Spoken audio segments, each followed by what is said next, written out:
and welcome back to another video on the JJ Think Tank. In this one, I want to talk about Gonzalo Lira. I want to pay my respects to him after he was killed by the fascist Nazi Banderite Ukrainian regime. This regime caused havoc in his life. The actions, yes, of this regime, this Ukrainian regime, led to the death of Gonzalo Lira, because Gonzalo Lira was a person who exposed the workings of this corrupt regime and its ties to various organizations in the US and the US administration, the establishment, etc. You can still find Gonzalo Lira on Twitter, I believe. I think his account is still active, and you can see what he posted there about the truth when it comes to the whole situation in Ukraine, the Ukrainian war, etc. Perhaps even on YouTube, his channel is still up. I'm not sure. I haven't checked. I used to watch a lot of his videos. Maybe 6 years ago. I think he blew up around 6 years ago. I remember he had this channel. He had this channel called Coach Red Pill. He gave advice to young men how to lead their lives, what to do, what to avoid, etc. But then he became a political commentator because he moved to Ukraine.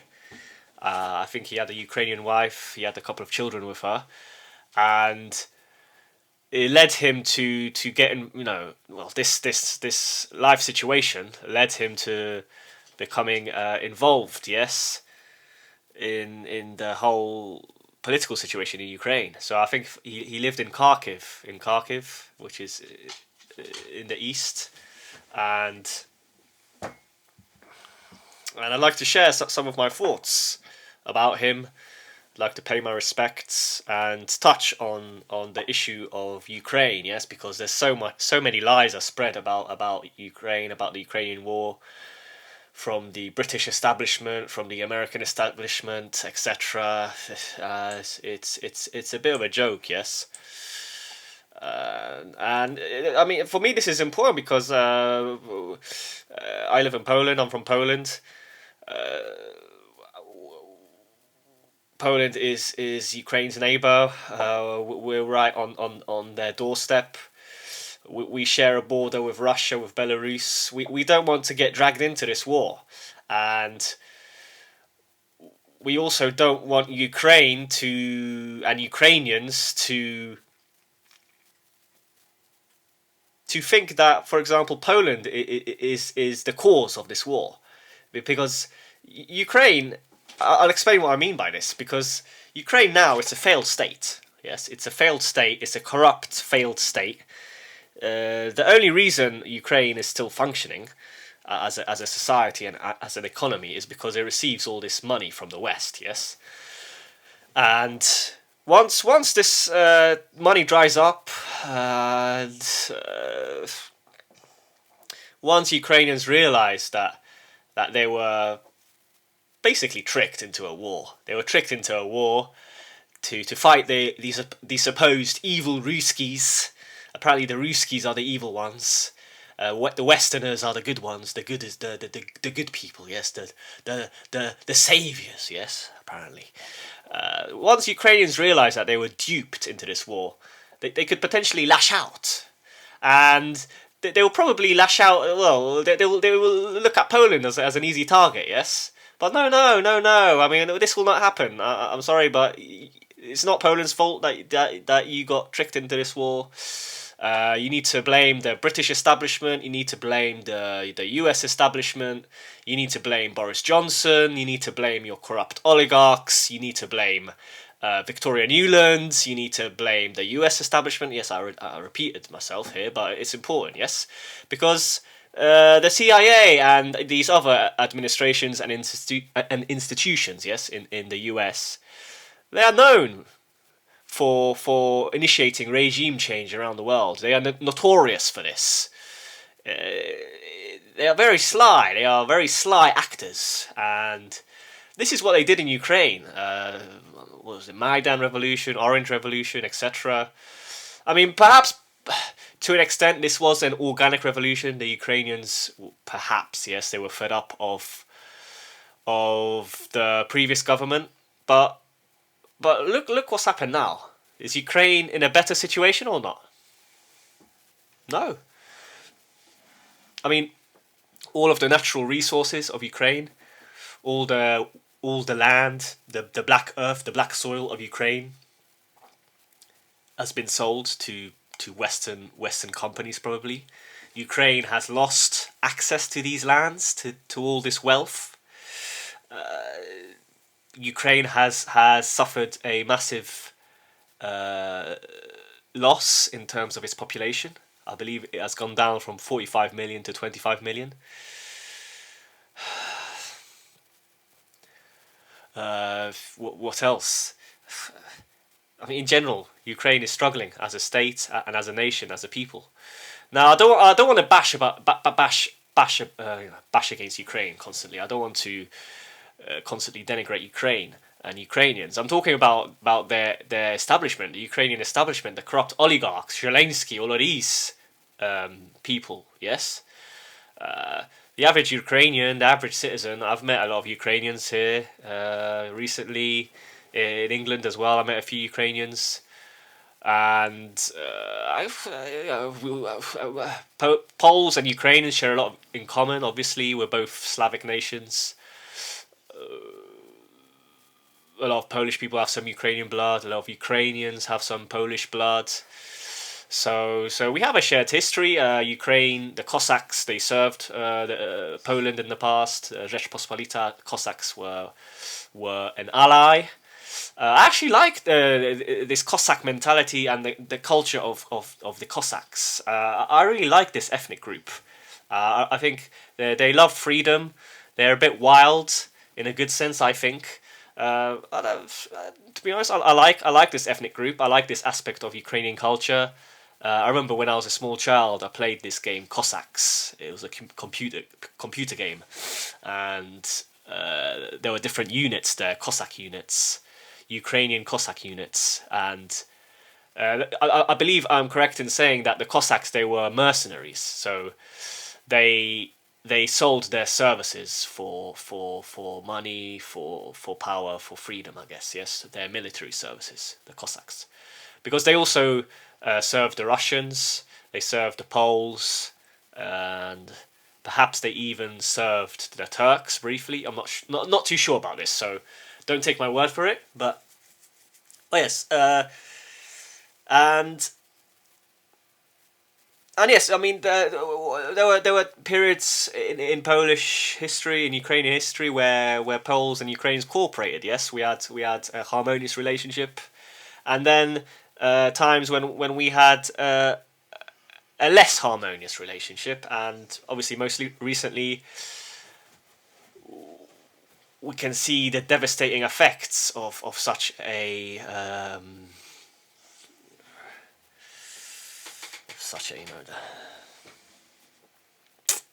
of a bad relationship during the Second World War, when Ukrainian fascists led by Bandera, etc., committed genocide on the Polish people and the Jewish people, murdered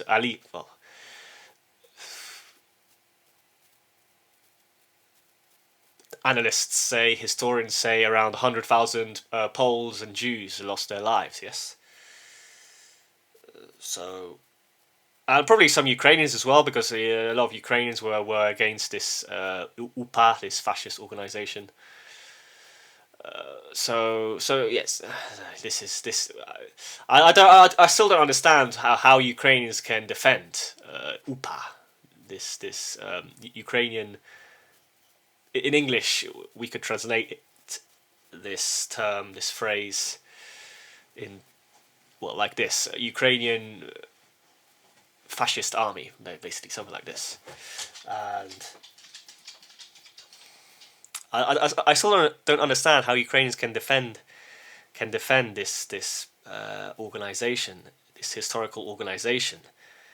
And I don't understand why they lashed out at what Nawrocki did recently by withdrawing and taking back the medal, the highest honor granted previously to Zelensky. Yes, I don't think they understand this move, this action. But I think I'll touch on this in another video. I don't want to talk too much about this, but I just want to stress here that there were times when Polish-Ukrainian relations were very positive, and of course Poles, we're not angels as well. The Polish nobility was we could argue a bit ruthless, even to Poles, to the peasants in Poland. They were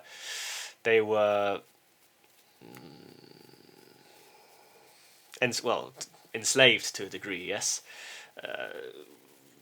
and the Polish nobility did the same to Ukrainians. So I understand the Ukrainian perspective. I also understand why Ukrainians have an aversion to Poland. I understand this. So it's a difficult issue. Blame lies on both sides. Yes, I think. But in recent history, more so on Ukraine, because they committed this genocide. Yes, I mean, come on, it was a genocide, in my opinion, an orchestrated, premeditated genocide, and yes. But anyway, going back to Gonzalo Lira. So, he lived in Kharkiv, yes, for a while, and he made many videos, and he analyzed the situation in Ukraine. He really performed a deep analysis of this corrupt regime,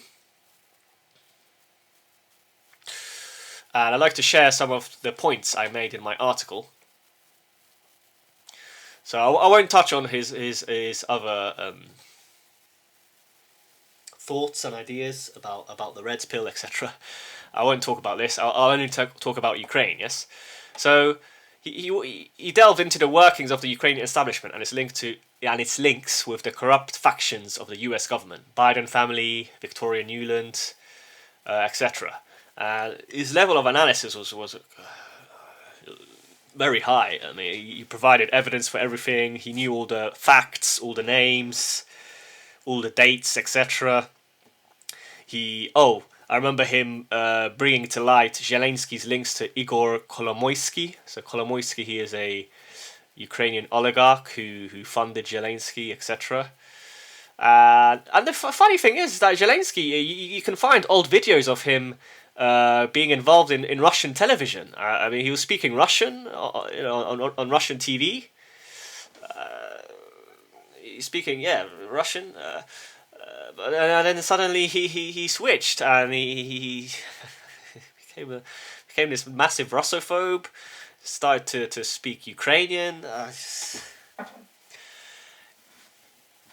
It's kind of surreal, because Zelensky before as well, he was a comedian, right, and an actor, and I believe in one of the films he acted the role of being the president.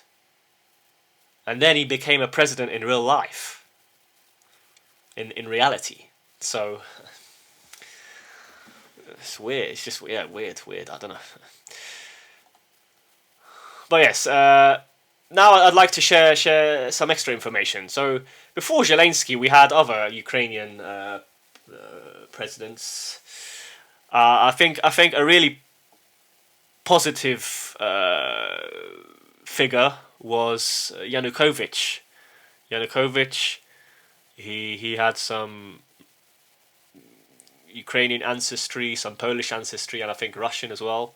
And I think he had this plan to make Ukraine into a bridge between East and West. He had this plan. He tried to mediate between the EU and Russia, but he was ousted from power on charges of corruption, etc.